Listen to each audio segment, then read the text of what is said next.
My entitled sister tried walking down the aisle of my wedding. It was now time to get my revenge. So, ever since I could remember, my parents loved my sister more. I don't mean in subtle ways either. If my sister accused me of something, they'd believe it and punish me. If I accused her, they wouldn't believe me. Even if there was undeniable proof, they'd still give her a lesser punishment and try to find a way to scold me in tandem. My birthday cake had to be a flavor she wanted. Hers did not. And my parents always denied knowing I didn't like that type of cake. They always bought her a bit more than they did for me. We went to where she wanted, even if it was an event that should be about me. My sister grew up spoiled and didn't like me, and just used me as a punching bag. But at first, she mostly ignored me. But then it got really bad when we were young teens. I'm not sure what the cause and effect are, but she found herself with no friends and her behavior got worse. Did her friends move? Did they ditch her because she was mean?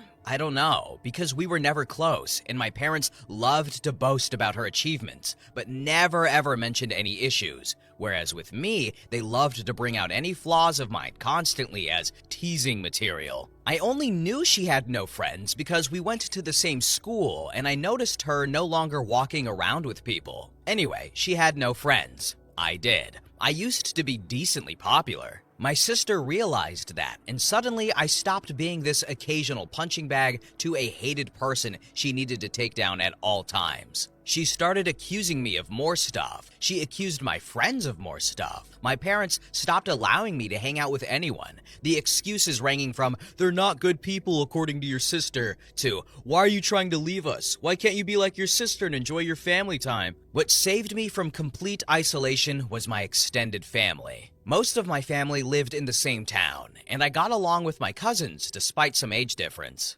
At one gathering, they invited me over to something, I don't remember what, and I sadly replied I'm not allowed to go anywhere. When asked why, my kid self with no filter replied that it was because I wasn't allowed to have friends since my sister didn't have any. Well, that reached the adults, who apparently tore my parents apart. Later, I was scolded for lying and grounded, as if I had anywhere to go, for a month. But after that, they allowed me some leeway, so it was worth it. And my sister changed schools. I guess the humiliation of extended family knowing her social status was bad, and she demanded to be changed. And my parents immediately obliged, even though it cost them more since the school was further away. But she made friends on the new school. However, she never went back to the previous status quo of mostly ignoring me. I guess having felt the power of how badly she could screw with me, and anger that I told family she had no friends, she never let me go. My life was still bad. Her friends would come over and bully me, and my parents called it light teasing. I never called friends over because my parents were awful hosts to them, or my sister would accuse them of taking stuff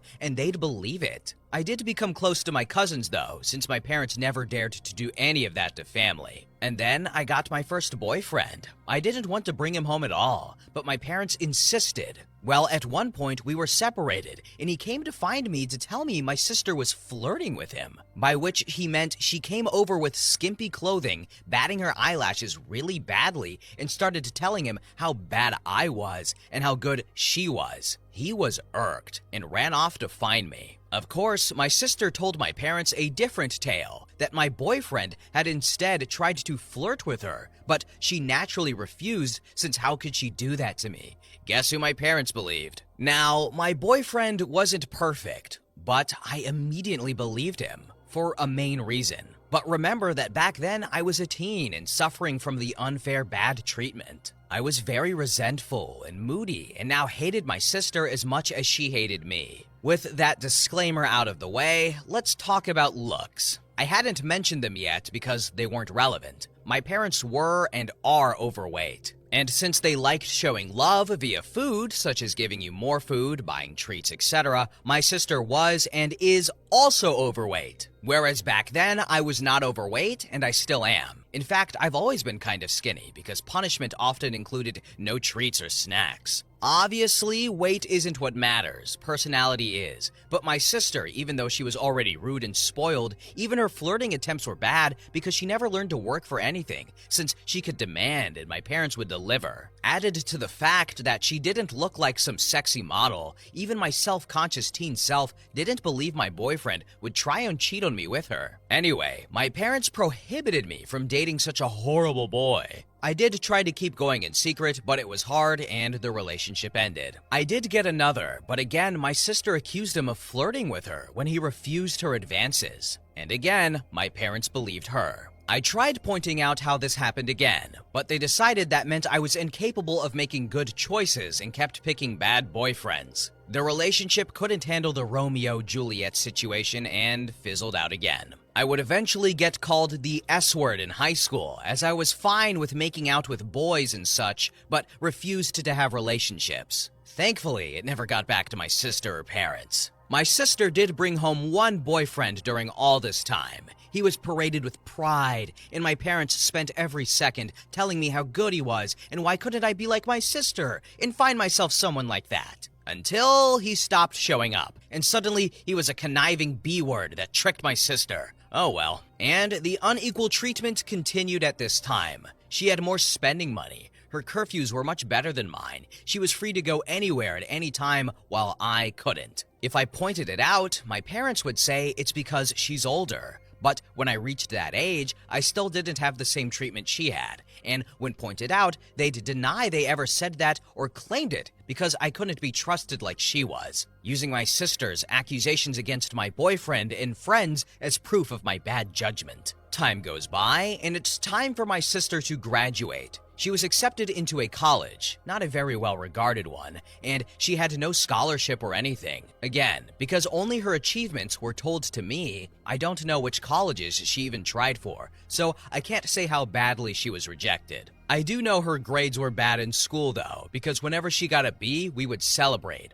I would usually get good grades, but my parents refused to celebrate, claiming since I always got those, what was there to celebrate? My parents naturally made a lot of fanfare and told her they'd pay for everything.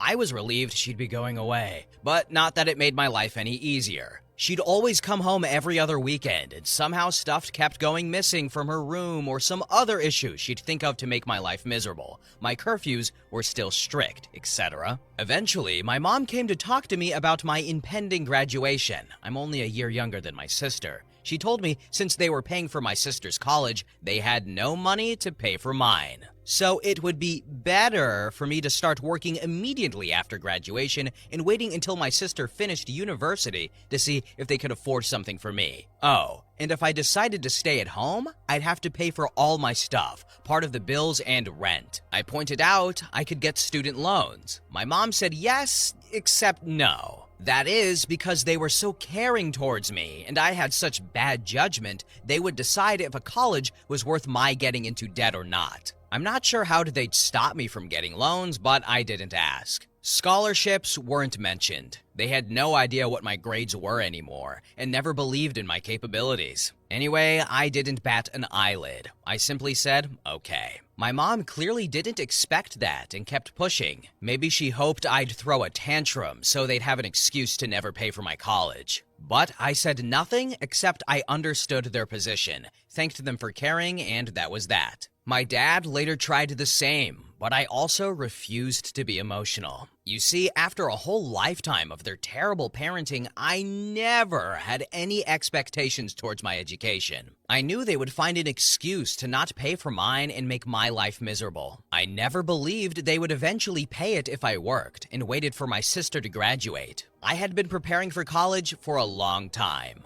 I could barely go out, my friendships were slim, so I had a lot of time to study. And study I did, because I saw college as my only chance to be free. Well, the time came and I worked my ass off to get a scholarship. Not to anywhere like an Ivy League or anything like a law or medical school, but it was a good enough course in a decent college with a full scholarship. Knowing my sister would hate it and try to stop me via parents, I put my achievement on social media at the same time I told them. I even forced myself to thank them in the post. Now, they couldn't forbid me from going, as they'd have to explain to family why not. Initially, they were even a little proud and boasting about it. And then, I guess my sister got to them, and they changed gears and even asked me if I was sure I wanted to go. They let slip my sister wasn't doing well in college, and since she was smarter and had better judgment than me, I'd suffer worse. I'd obviously stuck to my guns. They weren't happy, but couldn't do anything. College was my savior. I started being happy. I still contacted my parents and visited on holidays and such, but since they refused to pay for anything, I could excuse not going a lot due to money. During this time, I avoided introducing any man to them.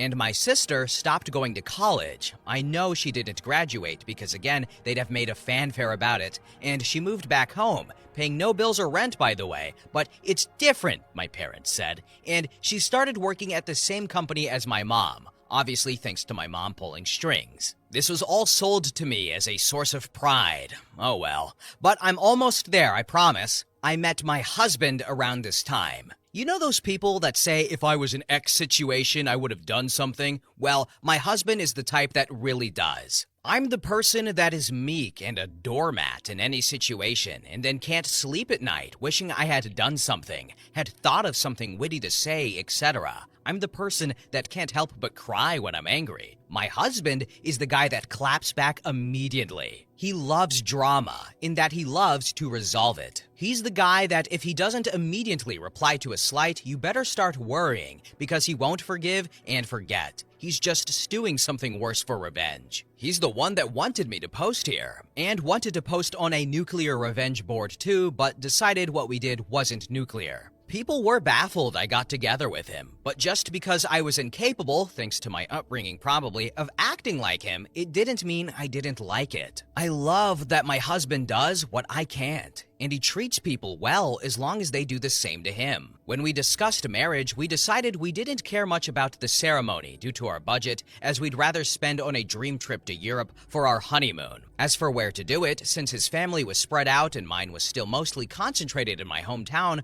we decided to do it there. We weren't living too far off either, so we could take some long trips during the weekends to manage stuff. Plus, there was some work flexibility, so we could stay in my hometown for a bit too if needed. We sent out the engagement announcement and the save the date for a few months later. Well, at this point, my parents naturally demanded they meet my man. I wanted to grow a spine and refuse, but was having a hard time. The distance had made me think maybe my parents weren't so bad. Well, my husband looked like I canceled Christmas when I told him I would at least ensure they were never alone with him. See, he had been getting ready for this. He even bought a high-quality recorder he could hide in his pocket to record it all. He was stoked, thinking of all the ways he could refuse my sister's advances, insult her, and then spread the recording of her attempts to my family. So, off he went alone and excited to meet them, and came back later euphoric. Babe, you won't believe the awful stuff they wanted. Babe, we can screw them over so bad, there's so many possibilities. I was confused and wanted to hear the recording, but he smartly told me it was better to listen to him first or else I'd misunderstand him. Well, he went there, and instead of the flirting, my parents and sister sat him down. After some grumbling about not being okay with him,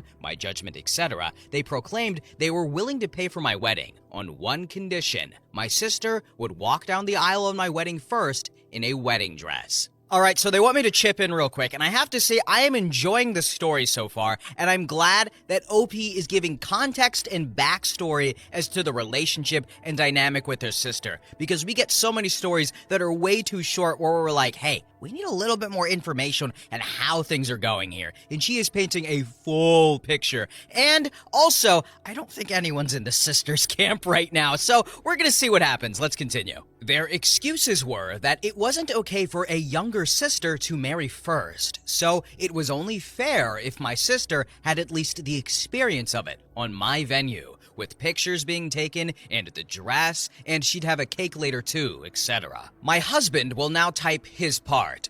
Hey, vengeful husband here. Hell hath no fury like a pro-revenge, instant karma, nuclear revenge lurker when his beloved is scorned. That said, as much as my wife paints me as this quick-witted dude, I admit my neurons all but short-circuited when those folks legit suggested that stuff with her sister like it was some great gift. Even Troy would rather take in the horse a second time, I think. Alas, after my brain rebooted, I did have a whole catalog of insults about to spew out, but something in my soul whispered in my ear, like the devil saying, string these guys along. So I said I needed to think, see how my wife, back then fiance, would react, and then ran out of there before I could give away my nefarious plans. Back to me, the wife. So my husband sincerely recounted how my parents wanted even my wedding to be about my sister with a grin on his face. And he had the recording to prove it. I was shocked. The distance had softened how bad they treated me, and I thought even they wouldn't go so far. Thankfully, my husband, insisting on the angle of revenge,